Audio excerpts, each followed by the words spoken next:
21 दिनों से चल रही भूख हड़ताल जो सोनम जी की थी लद्दाख में, उसके बारे में सिर्फ इतना है कि सिर्फ हम प्रॉब्लम पे बात ना करें, क्या डिमांड है वो एक बात अलग है, लेकिन बात यह है कि सॉल्यूशन क्या है उस पर बात करना बहुत जरूरी है। लद्दाख में चल रही जो स्ट्राइक थी सोनम वांगचुक जी की, उसके बारे में बहुत लोगों ने बोला, लेकिन मेरा सिंपल था कि बगैर रिसर्च के यार एक अनपढ़ों जैसी कोई बात करना, एक पक्ष को चुन लेना। बहुत सारे लोग गुरु बोलते हैं, बहुत सारे लोग सर बोलते हैं, सम्मान देते हैं, इसका मतलब हमारा एक दायित्व बनता है कि हम सच और जैसा है एज इट इज रखें, सिर्फ समस्याओं पे बात ना करें। सॉल्यूशन क्या है उस पर तो कोई बात ही नहीं करते, सिर्फ आप प्रॉब्लम का प्रोपेगेंडा बनाते हैं, चाहे वो पक्ष की से हो तरफ से हो चाहे विपक्ष की तरफ से। तो मैं आपको अंत में जो मुझे समझ में आता है, हम सॉल्यूशंस की भी बात करेंगे। मेन मुद्दा जिस पर उनकी डिमांड थी, उनकी डिमांड क्या है पहले वो समझना जरूरी है और क्यों है। जब 370 2019 में हटाई गई तो जम्मू और कश्मीर और उसके साथ यूनियन टेरिटरी का एक दर्जा मिला और लद्दाख की तो उसको भी बना दिया गया यूनियन टेरिटरी। बट यहाँ पर कुछ जेन्युइन, कुछ हाइप और कुछ असली और कुछ जो समझ में आ रहा है लोगों को, कोई कुछ भी कह रहा है, लेकिन यहाँ यह समझना पड़ेगा लद्दाख यार उसकी खूबसूरती के लिए। लद्दाख अगर जाना जाता है तो इसलिए देशभक्तों की जगह है। मैं गारंटी, भारत का हर कोना, हर जर्रा जर्रा देशभक्तों का है। लेकिन जहां लद्दाख की बात आती है तो हमको यह समझना पड़ेगा, इनने कभी भी चाइना का साथ नहीं दिया। ताशी नामग्याल, आपको नाम भी याद नहीं होगा। ताशी नामग्याल वो व्यक्ति है जिसने ऑपरेशन विजय तो बहुत बाद में शुरू हुआ, लेकिन कारगिल में घुसपैठ हो रही है, ये वो चरवाहा है जिसने सबसे पहले खबर दी थी कि कारगिल में वहां पर द्रास सेक्टर के ऊपर से वहां पर पाकिस्तानी घुसपैठियों की घुसपैठ हो रही है। तो ये वो देशभक्त है जो अपनी जान को दांव पर लगाकर बहुत सालों से, आजादी के बाद से हमेशा से हमारा साथ दिया, तो अब हमारी जिम्मेदारी बनती है। कॉन्स्टिट्यूशन का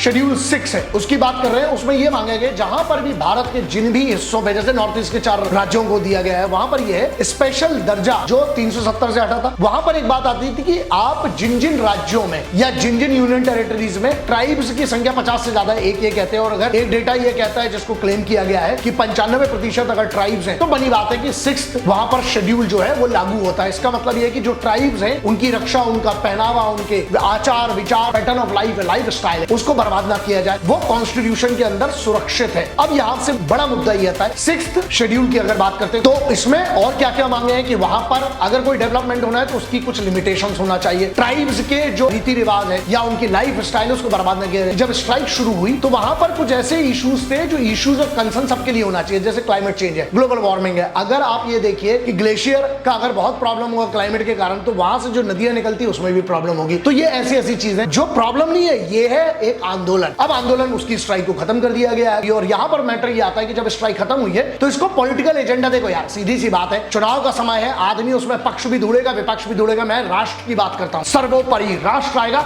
उसके बाद देखिए, अब वोट का अधिकार आपके पास है ना, वो आपको चुनना है, मेरे पास है। अच्छा, मैं राज्य की तरफ से नहीं बोल सकता हूं, मैं केंद्र की तरफ से नहीं बोल सकता हूं, लेकिन भारत के संविधान में आर्टिकल 51 अल्फा 51A ये कहता है कि मेरे कुछ दायित्व है राष्ट्र के प्रति और उन जिम्मेदारियों का मैं वहन कर रहा हूं। और वो उनमें से एक है कि आप तक बात सच्ची पहुंचे, जैसी है, पक्ष और विपक्ष की नहीं, जैसी है वैसी पहुंचे, और उसके सॉल्यूशन क्या है कि आप भी इंटरनेट पर थोड़ा देख लीजिएगा। आपने इनके ऊपर एक मूवी है वो भी देख, जो आपकी मर्जी है वो देख लीजिएगा। पर आपको अगर मुद्दा समझ में आ गया तो अब आते हैं नेक्स्ट पक्ष, जो मैंने कहा था आपसे, वो है सॉल्यूशन क्या है। यहां पर ये होता है कि अगर हम सिर्फ ट्राइब्स की बात करते हैं तो ट्राइब्स का जो 6th शेड्यूल में जब आता है तो उसमें एक लिमिटेशंस है। लिमिटेशंस क्यों है? और ये पूरा मुद्दा कहां से शुरू हुआ कि विधानसभा लेजिस्लेशन जो है वो नहीं मिला किसको, लेह लद्दाख को। लेकिन लेजिस्लेचर किसको मिला? जम्मू कश्मीर को फैसिलिटीज होती है, और लेह लद्दाख को कोई रिप्रेजेंट करने के लिए नहीं है। तो एक मांग उसमें से भी है कि 2 सांसद होना चाहिए और एक राज्यसभा में होना चाहिए, 2 लोकसभा में होना चाहिए। वो सरकार और उनके बीच का मुझे लगता है जस्टिफाइड है, बिल्कुल होना चाहिए, उसमें कोई प्रॉब्लम नहीं होना चाहिए। ये सरकार के ऊपर है, मुझे जो पता चलेगा मैं आपको बताऊंगा। लेकिन सॉल्यूशन क्या है? उसी हमारे इसी कॉन्स्टिट्यूशन में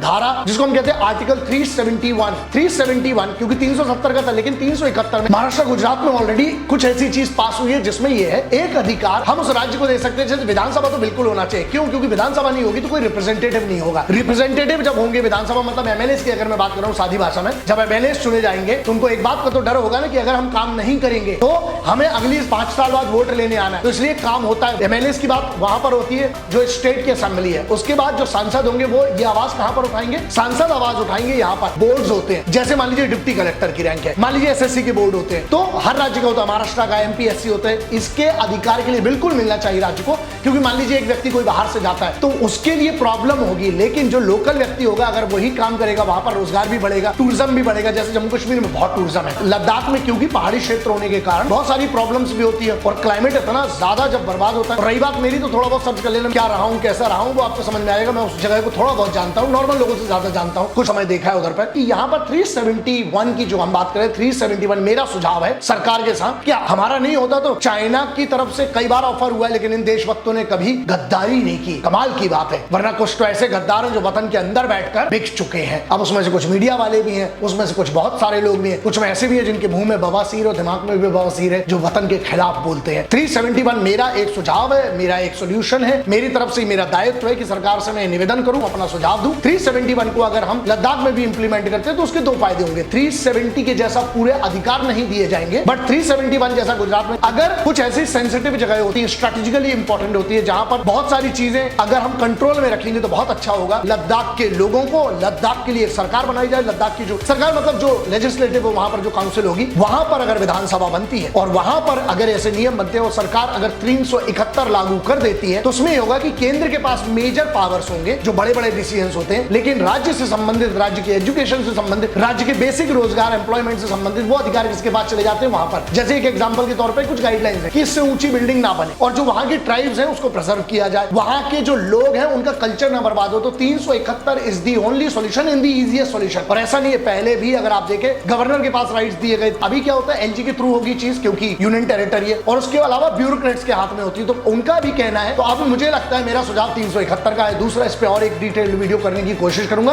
अगर ये स्ट्राइक और आगे बढ़ती है, जैसा उन्होंने सोनम जी ने कहा है कि अब महिलाएं इसको टेक ओवर कर रही हैं, मुझे लगता है जल्दी जल्दी खत्म होना चाहिए। इस पर बात होगी क्योंकि बात करने से ही बात होगी। अब इसको जो एक एंगल अच्छा दे रहे हैं और एक एंगल जो बुरा दे रहे हैं, उनके लिए सिर्फ एक सुझाव है, तुम्हारे मुंह में, तुम्हारे दिमाग में बवासीर हो गई जब तुम्हारा बाप को ईडी ने उठाया, तब भी तो कुछ बोल लो नहीं, लेकिन उस समय नहीं होगा क्योंकि यहाँ पे ना इस वाले पे मुझे बात करना लॉन्ग पेंडिंग है, लेकिन मैं सोच रहा था कि इस अच्छे मुद्दे से समझ गए उन लोगों को थोड़ा दूर रखते हैं। अब आपके ऊपर है, आपको पूरा अधिकार है, आपको जो करना है करिए, लेकिन मेरा मानना यह है कि किसी भी विषय को पूरा जानिए, हड़बड़ी में ना पक्ष और विपक्ष मत चुनिए। ये आपका भी दायित्व है कि आप जाने। सबसे पहले तो एक चीज जान लीजिए, आर्टिकल 51 अल्फा अगर मैं इसका फॉलो नहीं कर रहा होता तो मैं वीडियो भी नहीं करता, लेकिन इसलिए कर रहे क्योंकि राष्ट्र के अंदर का हर मैटर मैं, यस समय की कमी होती है साहब, सिर्फ वीडियो बनाना मेरा काम नहीं है ना, ये वीडियो मेरी जीवन का 1% हिस्सा है। 99% बहुत सारे काम है जो ना ही अच्छा ना डिस्कस करो तो, लेकिन यहाँ पर मुद्दा ये है कि आप क्या कर रहे हैं राष्ट्र के लिए। अगर आप सरकार के भरोसे हैं, अगर आप मंत्रियों के भरोसे हैं, अगर आप ब्यूरोक्रेट्स के भरोसे हैं, अगर आप माँ बाप के भरोसे हैं, तो आप सब बिल्कुल गलत हैं। आप खुद सोचिए आपने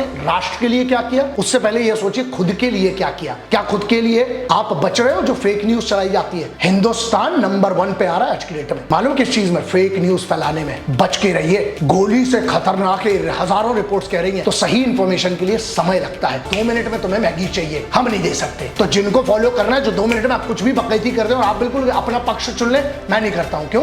मेरी एक दायित्व, मेरी एक जिम्मेदारी है कि मैं आप तक वो जानकारी और मैं वो बताऊं जिससे मैं 100% कन्विंस हूं मेरी रिसर्च पर, वरना मुझे बात करने का कोई इसमें शौक नहीं है। हमारा कुछ और काम है, मेन काम, उस पर भगवती की कृपा से, महाकाल की कृपा से, माता पिताजी और गुरुओं के आशीर्वाद से ठीक ठाक चल रहा है, लेकिन जिम्मेदारी है। अब आप सोचिए आपकी क्या जिम्मेदारी है। पक्ष और विपक्ष चुनने के पहले मुद्दा समझिए, अपने सुझाव दीजिए, सरकार को पत्र लिखिए। मैंने इस वीडियो के माध्यम से सुझाव, आप भी अपने माध्यम से सुझाव दीजिए। समर्थन और विरोध के चक्कर में ना व्यक्ति का समर्थन और विरोध करिए, राष्ट्र का सिर्फ समर्थन कीजिए, क्योंकि राष्ट्र ना सबसे बड़ा है, हर सरकार से बड़ा राष्ट्र है। मेरे माँ बाप, मेरे परिवार, मेरे बच्चों, सबसे बड़ा मेरे लिए राष्ट्र है। अब आप देखिए आपके लिए क्या है। मैंने मुद्दा बताया, लोग इसको प्रॉब्लम बोल रहे हैं, मुद्दा है ना। डेमोक्रेसी में चर्चा होती है, डेमोक्रेसी में मतभेद होते हैं, मनभेद नहीं होना चाहिए, मतभेद ठीक है, तो मतभेद होता है उसको दूर किया जाए, सॉल्यूशन पे बात करो। क्योंकि अगर आप समस्या, सिर्फ समस्या की बात कर रहे हो तो तुम साले सबसे बड़ी खुद समस्या हो। इसलिए समाधान है तो बात कर। मैं कोशिश करता हूँ समाधान जो मेरी तुच्छ बुद्धि के हिसाब से, तुच्छ ज्ञान के हिसाब से, वो मैंने रखा। अब आपकी मर्जी, अपना अपना ध्यान रखिएगा। जय हिंद, वंदे मातरम, इंकलाब जिंदाबाद, भारत माता की जय।